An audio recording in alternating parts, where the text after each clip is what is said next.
Bismillahirrahmanirrahim. Assalamualaikum warahmatullahi wabarakatuh. Adik-adik mahasiswa, adik-adik siswa SMK, dan karyawan serta karyawati yang saya cintai. Jumpa lagi dengan saya, Suyitno Irmim. Pada episode yang keempat ini, kita membahas soft skill dengan dua topik. Dua topik sudah kita bahas di episode ketiga yang lalu. Kemudian yang keempat ini kita membahas dua topik juga, yaitu membentuk tanggung jawab dan komitmen, serta yang kedua adalah tata krama di tempat kerja. Baik, kita masuk ke yang pertama, yaitu nomor kode P005, membentuk tanggung jawab dan komitmen. Apa kontennya? Yang pertama adalah kesiapan menerima tanggung jawab. Yang kedua adalah mau memikul tanggung jawab yang lebih besar.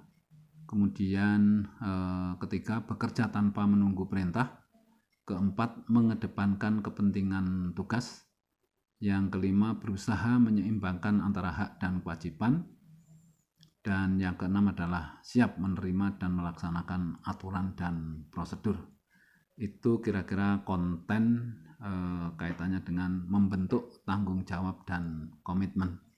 Baik, kita mulai. Bahasan yang pertama adalah kesiapan menerima tanggung jawab. Ya, kita digaji, dibayar oleh satu perusahaan atau pabrik atau di tempat kerja kita, itu sebagian besar karena tanggung jawab kita. Tanggung jawab itu yang lebih mahal, artinya yang dibayar mahalnya adalah tanggung jawabnya itu.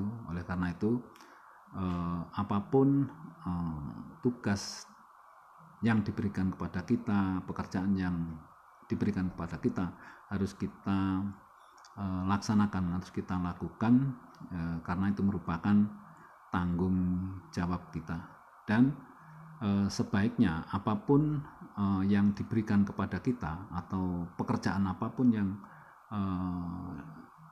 diberikan kepada kita sebagai karyawan atau sebagai bawahan, kita harus siap menerima, ya, siap menerima pekerjaan, siap menerima tanggung jawab. Ya. Kemudian yang kedua adalah memikul tanggung jawab yang lebih besar. Ya. Tidak sedikit bahwa kita untuk memberikan satu kemampuan yang lebih besar, seringkali kita diberi tanggung jawab yang lebih besar daripada jabatan atau posisi kita. Itu maksudnya agar kita pada saatnya siap untuk menerima tanggung jawab yang lebih besar dan sudah terbiasa. Jadi kita dicoba, ya. Jadi kalau kita diberi tanggung jawab yang lebih besar, jangan mengeluh. Dan itu merupakan satu kesempatan, karena kita diberikan tanggung jawab, diberikan kesempatan mengerjakan sesuatu yang lebih besar, yang nantinya kita tentu sudah dipikiran bahwa kita ada kemungkinan dipromosikan ke jabatan yang lebih tinggi. Sehingga kita untuk sementara diberikan tanggung jawab yang lebih besar. Kalau kita mampu, nah tentu jabatan dan posisi akan diberikan kepada kita. Kemudian yang berikutnya adalah bekerja tanpa menunggu perintah.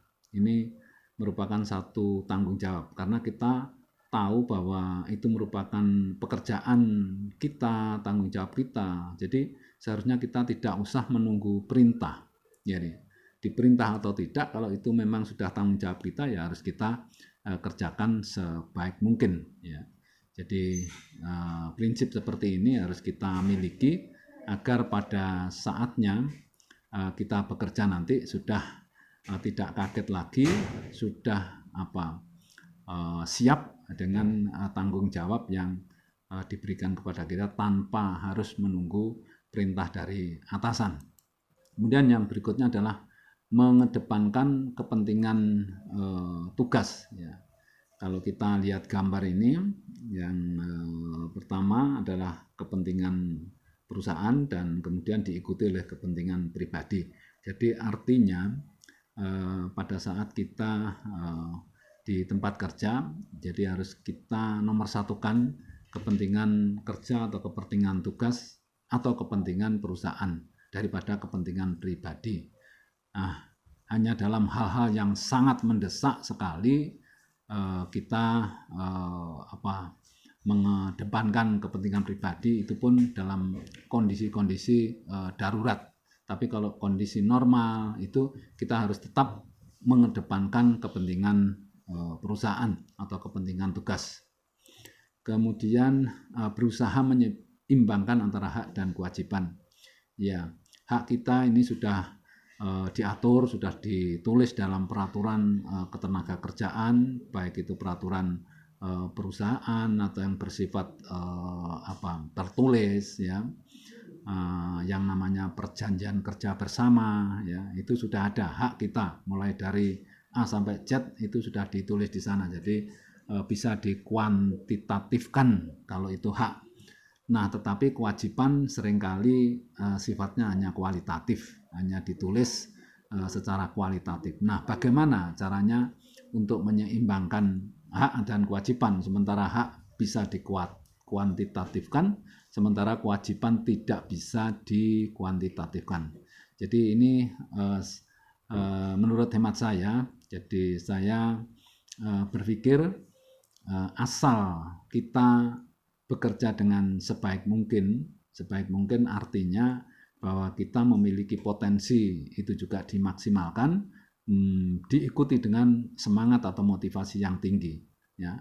Selama kita bekerja dengan baik sesuai aturan, kemudian kita berusaha untuk memaksimalkan potensi, kemudian kita juga memaksimalkan motivasi, karena kinerja kita ternyata gabungan dari potensi dikalikan dengan motivasi. Jika potensi sudah kita maksimalkan, kemudian motivasi juga sudah kita maksimalkan, maka kita berpikirnya bahwa kewajiban sudah seimbang dengan hak.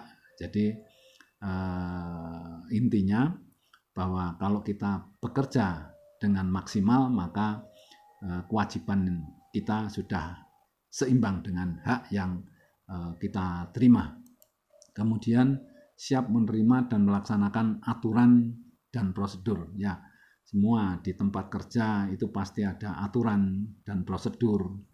Ya, baik itu aturan yang dibuat oleh negara maupun dibuat oleh lokal aturan perusahaan, dan semua aturan itu dibuat agar kita bisa melakukan pekerjaan dengan tertib dan aman, tidak terjadi penyimpangan sehingga terjadi pemborosan atau kerugian. Oleh karena itu, kalau kita memang sudah ingin bekerja di satu perusahaan atau di tempat kerja itu ada aturan dan prosedur, kita harus siap menerima dan siap untuk melaksanakan. Kemudian, nah ini kita menginjak ke nomor kode P006, yaitu tata krama di tempat kerja. Apa kontennya tata krama di tempat kerja ini? Yang pertama adalah bersikap sopan santun kepada siapa saja. Kemudian murah hati dan murah senyum, bersikap santun kepada atasannya, tahu posisi diri, kemudian mudah memaafkan dan meminta maaf, kemudian menghargai atasan, teman, dan bawahan, dan memegang prinsip win-win solution. Baik, coba kita bahas yang pertama, yaitu bersikap sopan santun kepada siapa saja. Ya, tata krama di tempat kerja itu memang ada yang tertulis, tetapi ada yang tidak tertulis, tetapi bersifat umum. Jadi seorang karyawan yang baik tentu bersikap sopan santun kepada siapa saja, kepada orang di sekitar, orang di dalam perusahaan itu, ya, maupun di masyarakat tentunya, ya. Jadi bersikap sopan santun, tahu tata krama, ya, unggah-ungguh gitu kalau orang Jawa begitu. Bagaimana kita berjalan, bagaimana kita menatap orang dan lain sebagainya. Itu dengan penuh sopan santun. Kemudian yang berikutnya adalah murah hati dan murah senyum. Jadi upayakan wajah kita senantiasa atau selalu ceria, ya, berhadapan dengan siapa saja. Kemudian kita juga murah hati dalam artian kita suka menolong, ya, terus kemudian kita suka tersenyum kepada orang, kemudian mau menyapa lebih dulu, memberikan salam lebih dulu, itu akan lebih baik, ya, daripada kita berwajah muram, kemudian wajahnya tidak bersahabat. Nah, itu nanti akan menjadi pembicaraan orang di sekitar kita. Tetapi kalau kita murah hati dan murah senyum, insya Allah teman-teman kita, bawahan kita, dan atasan kita akan menghargai diri kita. Kemudian yang berikutnya adalah bersikap santun kepada atasannya. Ini penting sekali. Kenapa? Karena atasan itu merupakan orang yang dipercaya oleh perusahaan untuk mengawasi kita dan memimpin kita. Kenapa atasan itu dipilih? Karena dia memiliki kemampuan-kemampuan yang lebih daripada kita. Oleh karena itu, bersikap santun kepada atasan sudah merupakan kewajiban dan semestinya kita lakukan. Kemudian tahu posisi diri. Jadi kita tata krama termasuk di dalamnya adalah tahu posisi diri. Jadi di mana posisi kita di dalam perusahaan itu. Jadi kalau kita tahu posisi itu menghindari, ya, tindakan-tindakan yang negatif, tindakan yang tidak pantas lah gitu. Karena kita tahu posisi diri kita itu di mana. Jadi kalau orang Jawa bilang kita ini tahu dugo, ya, tahu dugo, tahu sopan santun, tahu tata krama, karena kita sadar posisi kita ada di mana gitu. Kemudian mudah meminta maaf dan memaafkan orang lain, ya, karena kita bekerja ini tidak sendirian, banyak orang, kemudian teman-teman, kemudian bawahan kita, atasan kita. Tentu karena kita bersosialisasi, kemudian berkomunikasi, kemudian kita juga melakukan satu kegiatan di dalam tempat kerja itu, tentu suatu saat kita berbuat salah kepada seseorang atau seseorang berbuat salah kepada kita. Nah, kita sudah diberikan satu pemahaman, ya, diberikan satu pelajaran soft skill bahwa kita harus mudah meminta maaf dan memaafkan orang lain. Karena dengan meminta maaf maka masalah atau sesuatu yang menjadi ganjalan bisa segera diselesaikan dengan meminta maaf atau memaafkan orang lain, ya. Dengan memaafkan, ya, dan meminta maaf maka masalah bisa diselesaikan dengan baik dan akhirnya komunikasi bisa jalan dengan baik dan pekerjaan-pekerjaan itu bisa diselesaikan dengan baik pula. Kemudian ini menghargai atasan, teman, dan bawahan. Seringkali di tempat kerja kita, posisi kita ini suatu saat bisa jadi atasan, suatu saat bisa jadi teman, suatu saat bisa jadi bawahan, tergantung kepada siapa kita berkomunikasi atau berhadapan, ya. Jadi pada saat kita berhadapan dengan atasan maka posisi kita sebagai bawahan. Tetapi kalau kita berhadapan dengan selevel berarti kita berhadapan dengan teman dan kita posisinya juga teman. Tapi begitu kita berhadapan dengan orang di bawah kita, maka kita ini berperan sebagai atasan. Nah, bagaimana kita memposisikan? Maka yang baik posisi kita atau memposisikan bahwa semua orang yang bisa berhubungan dengan kita itu harus dihargai. Yaitu atasan kita harus menghargai, teman harus juga kita hargai, apalagi bawahan yang notabene bahwa mereka-mereka itulah yang bekerja untuk kita. Jadi kita harus tetap menghargai kalau kita kepingin dihargai mereka-mereka itu.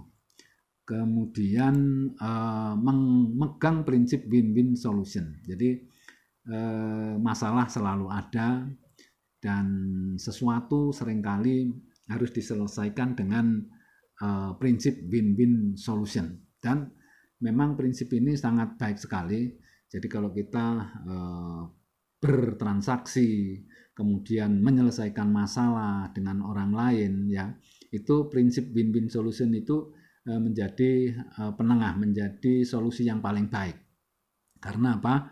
Karena sama-sama kita diuntungkan, ya, di sana tidak rugi, di sini juga tidak rugi, di sana untung juga untung. Artinya kita ini berempati, bagaimana kalau kita jadi dia, atau bagaimana kalau dia jadi kita, begitu. Jadi prinsip ini kita pegang sehingga dalam menyelesaikan masalah itu lebih atau relatif lebih mudah manakala kita memegang prinsip win-win solution, ya. Kemudian ini suka bekerja sama dengan orang lain. Jadi tata krama di tempat kerja itu sebetulnya mengharuskan kita ini mudah, ya, mudah atau suka bekerja sama dengan orang lain. Karena apa? Karena di dalam perusahaan itu kita tidak mungkin bekerja sendiri, harus bekerja dengan orang lain. Nah, bekerja dengan orang lain namanya bekerja sama. Nah, kalau kita sulit ya tak kerja sama, selain orang lain menilai kita ini negatif, maka pekerjaan itu tidak akan bisa lancar karena kita merasa berat untuk bekerja sama. Oleh karena itu, sejak awal kita harus paham bahwa kita harus mempunyai prinsip harus mudah bekerja sama dengan orang lain agar pekerjaan bisa berjalan dengan normal. Itu dua hal yang kita bahas, yaitu membentuk tanggung jawab dan komitmen. Kemudian yang kedua adalah tata krama di tempat kerja. Ya, demikian yang bisa saya sampaikan pada episode keempat ini. Sampai ketemu di episode yang kelima. Terima kasih. Saya akhiri. Wassalamualaikum warahmatullahi wabarakatuh.